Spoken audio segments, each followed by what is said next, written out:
सिकंदर, जिसे विश्व विजेता भी कहा जाता था, एक ऐसे अमृत की तलाश में था जिसे पीकर वो अमर होना चाहता था।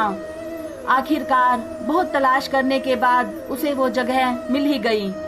उसने एक गुफा में प्रवेश किया और उसके सामने ही वो अमृत का झरना कल कल करके बह रहा था। सिकंदर उस झरने को देखकर बहुत खुश हुआ, क्योंकि उसकी बरसों की ये तमन्ना आज पूरी होने वाली थी।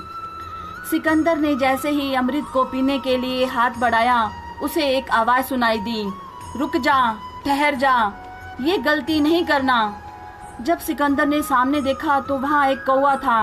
उसकी हालत बहुत दयनीय थी, जिसके पंजे गल चुके थे, पंख झड़ चुके थे। सिकंदर ने उससे पूछा, तुम कौन होते हो मुझे रोकने वाले? कौवे ने कहा, पहले मेरी कहानी तो सुन लो, फिर जो चाहे सो करना। मैं भी तुम्हारी तरह इस अमृत की तलाश में था और मुझे भी इस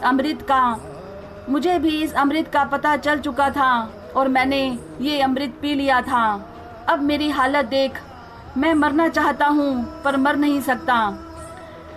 मुझे दिखाई नहीं देता, मैं उड़ना चाहता हूँ पर उड़ नहीं सकता। अब मैं हर वक्त ईश्वर से प्रार्थना करता हूँ कि मुझे मार डालो, पर अफसोस मुझे मारा भी नहीं जा सकता। एक बार मेरी हालत तो देख लो, फिर जो चाहे सो करना।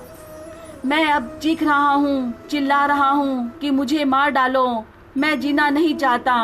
बस अब यही लक्ष्य है कि मेरी ये जिंदगी खत्म हो जाए, क्योंकि मेरी इस जिंदगी का कोई फायदा नहीं।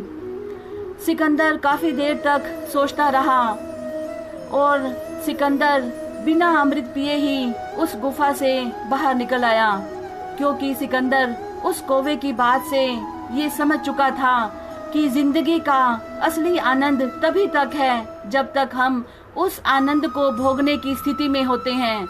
इसलिए सिकंदर ने वो अमृत नहीं पिया और वो अमृत पिए बिना ही उस गुफा से बाहर निकल आया। Thank you so much, bye, take care.